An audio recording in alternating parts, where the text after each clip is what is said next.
Let's talk about Jose Bautista and his style of negotiation, because this is how it should be done. You know, honestly. He came in with a suit and a suitcase. Nothing in the suitcase, but just for the style and the dark shades. Oh, totally, because he's a badass. But they brought him Joey Bat's in the room. Yeah. Baltimore brings him in. They're like, hey, we want to talk about an extension. This is the last year of your contract. A 5-year deal. Mm-hmm. I think he's making like 14, maybe 15 million or something like that. They bring him in and they want to have just to sit down and talk about let's just explore these. What are we looking at here? And Joey Bats, because he just sees everything so clearly, he's like, well, if this is going to be something we're going to talk about, it's going to be something that's natural and organic because we're having the conversation. You're being proactive about it right now, which means you really want this to happen quickly. I'd like this to happen quickly. We all want it to happen. Good news. I've negotiated with myself all night. I know what the number is. I've already decided what we're going to do. Here's the number. Here are the years. There it is. Yep. And sign right there. Yeah, and it was a 15-minute deal. Now Hutch is saying he's going to the Red Sox next year. I don't know if that's the case, but you know what? I could totally see that. I could totally see it too now. Because everything about the Red Sox and Dave Dombrowski, that's why I'm like, yeah, okay, give this guy 2 years to turn the shit around, and he will. So I could see where you're coming from that, but the style and the outlook that Joey Bats goes into these things with is like, hey, look, dude, there's no hometown discount. The conversation we're having right now, because he's already given a huge hometown discount. Well, he's on a 5-year, $65 million deal. That's nothing for a guy that does what he does. And not only that, but you're seeing guys getting almost $30 million a year from the outfield, and this guy's going to go into next year's class with a weakened agent market, So he's going to command some big bucks, and if he's saying he wants X amount for how many years, and Toronto's kind of hesitating today, then Toronto, it's a done deal. They're not going to. It's not happening. He will end up probably going to Boston because Boston's creating an atmosphere, unlike Baltimore, where players want to go and play. They want to go there and they want to win there. They don't want to go to Baltimore to win, You'd knock the green monster down. I like that. Probably would, man. And in Boston, I think the fans in Boston would embrace him like they did Ortiz or anybody else. Coming from a division rival like that. Yeah. It'd be a coup. And it's great that you mentioned Ortiz because I feel that guy is an amazing comparable.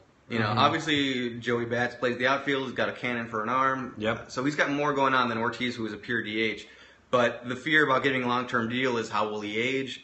Well, Ortiz, he, wasn't happy about it all the time, but he did take shorter-term deals that were high average annual value, and he keeps producing. Yeah. Therefore, he's still, I think this is his farewell season probably. I think it is, and that could be a reason why, hey, dude, now this is an opportunity to bring in somebody who is literally, I don't see Joey Bats, barring any injury, he's just going to keep producing. And I think what he brings to the energy that he brings to a clubhouse, and there's swagger in Toronto because he's on that team. So according to Fangraphs, he has been worth about $240 million worth of value. Yeah. And he has not made that kind of money. Not at all. Especially you see other players, especially this is a special class this year in the outfield that were all free agents that got mega money, but look at those players that got that mega money and compare them to the numbers of Joey Bats in the last 5 years and the potential the next 4 years.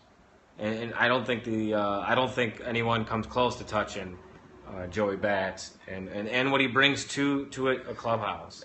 And it's all the other intangibles that he's the face of the franchise. Yep. Could you imagine Paul Konerko saying, "Hey, I want to come back, and here's how I'll finish the year," and the White Sox just like, "Nope." Yeah, that's what and even then, I think that's what he even asked. He said, "This is what I'm looking for. Make it happen," and it was cheap.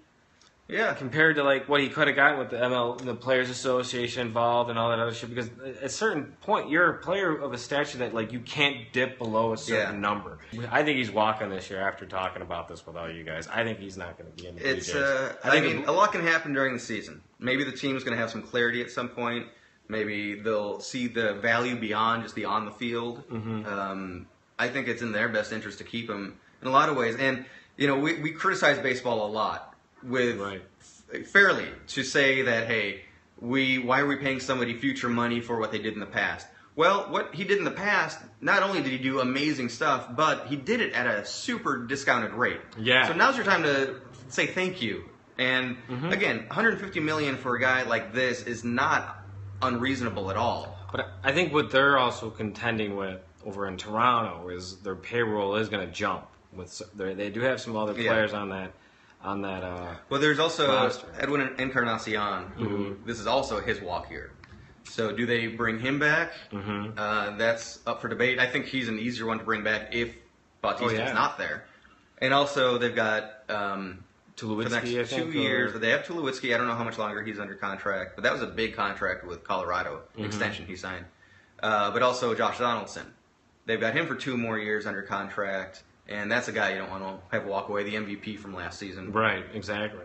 It's interesting, and they already lost David Price to Boston, so who knows what kind of friendships were forged for those 2 or 3 months in Boston, in Toronto, where all of a sudden it's like, hey, dude, I'm going to Boston. I don't know about you, but I think I'll be right there with you. I'll see you in a couple of years.